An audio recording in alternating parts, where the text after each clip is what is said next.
Hi everyone, welcome to another edition of Whiteboard Friday. This week, I have a special request from one of our users to talk about an SEO checklist for new sites that aren't ranking yet. So I've created a new website. I want to make sure that I'm doing all the right things in the right order, that I've got everything set up, and my website's not yet ranking. Well, what are the things that I should be doing and maybe some things that I shouldn't be doing? And so I wanted to create a brief checklist with this Whiteboard Friday. If we find this useful, maybe we'll expand it, do even more stuff with it in the future.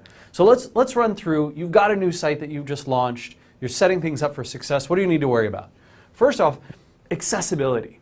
What I mean by this is users and search engines both need to be able to reach all of the pages, all the content that you've created on your website in easy ways. And you need to make sure you don't have any sort of dumb mistakes that can harm your SEO. So these are things like 404s and 500 errors and 302s instead of 301s, duplicate content, missing title tags, thin content where there's not much material on the page for the search engines to grab onto, maybe for users as well. Two tools that are great for this. So first off, Google Webmaster Tools, which is completely free. You can register at google.com/webmasters, and the SEO Moz crawl through the SEO Moz Pro web app, also very useful when you're looking at a new site. And we sort of built a bunch of features in there that we wish Google Webmaster Tools kept track of, but they don't. And so some of those features are included in the SEO Moz crawl, including things like 302s, for example, some thin content stuff. So that can be quite helpful. Next up, keyword targeting. So this makes some sense that you have to choose the right keywords to target. So what I want to have is, if gobbledygook, probably an awful keyword for anyone to be targeting, no search volume, just bad choice in general. But right, we want to be looking at, do these have good search volume? Right? Are some users actually searching for them? You might not be able to target high value terms because you're also looking for low difficulty when you're first launching a site. Right? You don't want to necessarily shoot for the moon. Maybe you do on your home page or some branded page, some product page. But for the things that you want to target and you want to work on early, short term, right? Maybe some content that you've got, some of those feature pages for the product or service you're offering, and you think to yourself, I'm not going to be able to target, gobbledy, which is, that's really tough. But maybe gobbledygook, that'll be easier. And so you could look at search volume, the relevance to the website. Please, by all means, make sure that you have something that's relevant, that's actually pulling in searches you care about, and low difficulty. If you've got that taken care of, you've got your keyword targeting. Content quality and value. If you have a bunch of users coming to this page and they're thinking to themselves, this doesn't really answer my query, or yeah, maybe this answers one portion of it, but I wish there was more detail here, more video, more images, maybe a nice graphic that explains some things, a data set, some references to where they got this information, not just a bunch of blocks of text. Maybe I'm looking for something that describes a process, something that explains it fully. If you can do that, if you can build something remarkable where all of these people change from, what's this, to, oh, you know what, instead it's, I am happy. I also am happy. This page makes me so happy. Yay, I'm going to stick my tongue out. If you can get that level of enjoyment and satisfaction from your users with the quality of the content that you produce, you're going to do much better in the search engines. And search engines have got some really sophisticated algorithms that look at true quality and value. You can see Google's gotten so much better about putting really good stuff in results, even sometimes when it doesn't have a lot of links or it's not doing hardcore keyword targeting. When it's great stuff, they're doing a good job of ranking it. Next up, design quality, user experience, and usability.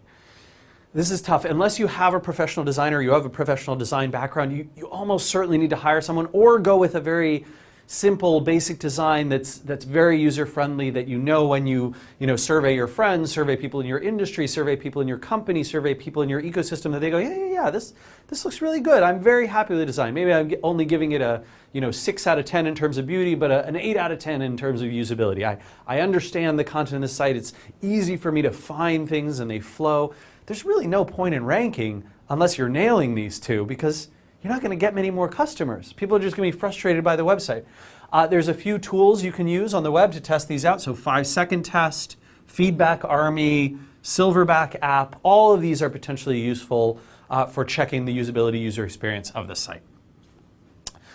Social account setup. Because social and SEO are coming together like never before, right? Google is showing +1s and things that people share by default in the search engine rankings. Bing is showing all the stuff that's been shared on Facebook and they're putting it above the rest of the content. Really, really pays to be in social. And social signals help search engines better understand or better rank things, as well as having this nice second order effect on user and usage data, on branding, on the impact of people seeing those sites through social sharing and potentially linking to them. So social account setup, at the very least, you probably want to have these 4: Facebook, Twitter, LinkedIn, and Google+, right? All of those have got, Google+ is only about 25 million, but it's growing very fast. LinkedIn, Twitter, Facebook are all over 150 million users right now. I think Twitter's at 200 million, Facebook's at 750 million. So at least have your pages set up for those. Make sure the account experience is the same across them, using the same photos, same branding, same description, so people get a good sense when they see you in the social world. And you probably want to start setting something up to be monitoring and tracking these. You might want to sign up for something like a Bitly. I used to really recommend PostRank, but unfortunately they don't track Facebook since Google bought them anymore, so it's a little more frustrating. The SEO Moz web app will start to track these for you pretty soon. And once you've got those social accounts set up, you can feel good about sharing the content that you're producing through those social accounts, finding connections, building up in that world, and spending the appropriate amount of time there, depending on the value you're feeling back from that. Next up, link building. This is where I know a lot of people get sort of off to the wrong start, and it's incredibly hard to recover. I actually just got an email in my inbox before we started doing Whiteboard Friday from someone who had started a new website, and he's like, I got these 300 links, and now I'm not ranking anymore. I was doing great last week. For the first 6 weeks after my launch, I was ranking great. And I started just a quick look at the backlinks, and I went, oh no. I think this person really went down the route of, I'm going to get a bunch of low quality, easy to acquire links. And for a new site in particular, it's so dangerous because Google is just really on top of throwing people out of the index or penalizing them very heavily when their link profile looks really scummy. And when you don't have any trustworthy quality signals to boost you up, that's when low quality links can hurt the most. So, good things to do. Start with your business contacts and your customers. They are great places to get links from. Your customers are willing to link to you, awesome. Get them to link to you. If the contacts that you have in the business world are willing to say, hey, my friend, Rand just launched a new website, boom. That's a great way of doing it. All your email contacts, your LinkedIn contacts, the people that you know personally and professionally, if you can ask them, hey, would you support me by throwing a link to me on your About page or your blog roll or your list of customers or your list of vendors, whatever it is, right? Guest posts and content. This is a great way to do good sort of content, positive content production and earning links back for that. So finding trustworthy sites that have lots of RSS subscribers and are well-renowned and can give you visibility in front of your audience and give you a nice link back if you can contribute positively to those.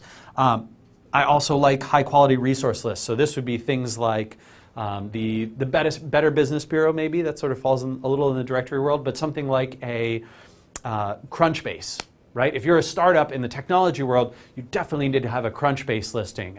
You might want to be on some Wikipedia lists. Granted, those are no follow, but that's still okay. That's probably a good place to get some visibility.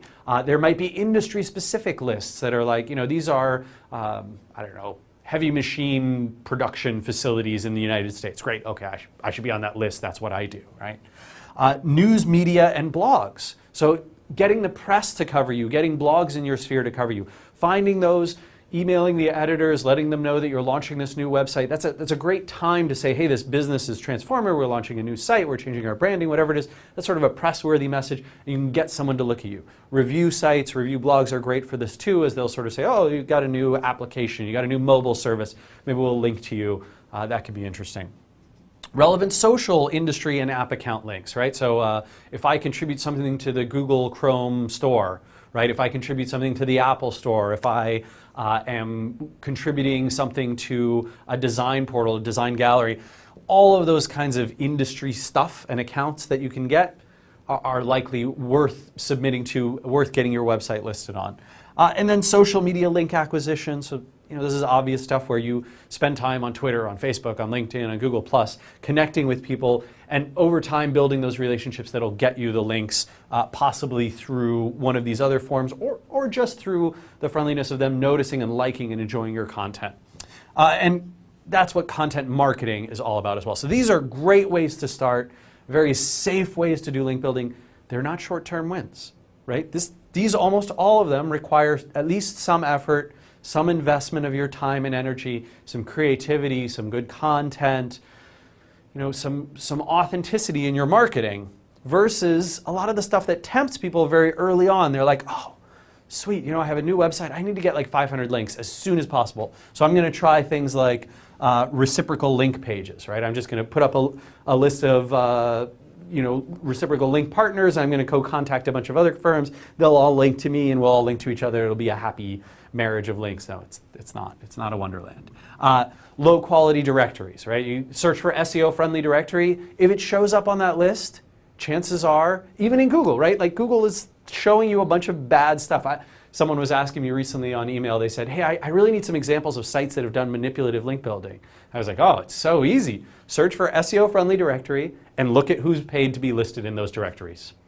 They almost all have spammy manipulative link profiles. And it's funny because you go to those, and I don't know why people don't do this, but try searching for the brand names that come up in those lists. None of them rank for their own brand name. Well, why is that? Like, clearly they're killing themselves with these terrible, terrible links, right? So low quality directories, really avoid that. Article marketing or article spinning, I talked about that a few weeks ago on Whiteboard Friday.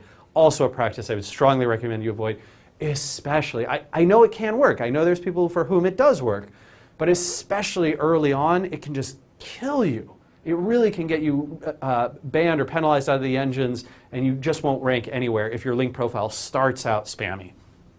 Paid links is another obvious one. Forums, open forum spam, so kind of going across the web, oh, look, here's a guest book that's open, forgot to put no follow, I'm going to leave a link there. Oh, here, look, it's a forum that accepts registration, and they forgot to close their no follow off. Anyone can leave a link. Even things like do follow blogs, right? Do follow blog comments. Man, it's really risky. Because they're linking to bad places a lot of the time, and it's usually manipulative people who have no intent to create something of value for the search engines. They're merely trying to manipulate their rankings. And whenever you have a tactic like that, it attracts people who have nasty websites, and then Google looks at those and goes, okay, they're linking to a bunch of nasty sites. Well, I don't want to count those links, or maybe I'm even going to penalize some of the people that they're linking to. That really sucks. And then link farms, right, which is essentially setting up all these different systems of links that point to each other across tons of domains that are completely artificial, that link for no human reason or no discernible human reason, and are merely meant to manipulate the engines. This type of stuff is very, very dangerous when you're early on. If you've already built up a good collection of these types of links, you're much safer. But you do have some risk in those first 3, 6, 9 months after you've launched a new site around doing wrong things on the link building front and getting yourself into a situation where you're penalized. And we see a ton of that through SEO Moz Q&A. I get it in email. You see it on the web all the time. So be cautious around that. And hopefully this checklist will help you get your site to a nice established place, and you can keep doing some great marketing and eventually win the internet. I wish you good luck with your new website.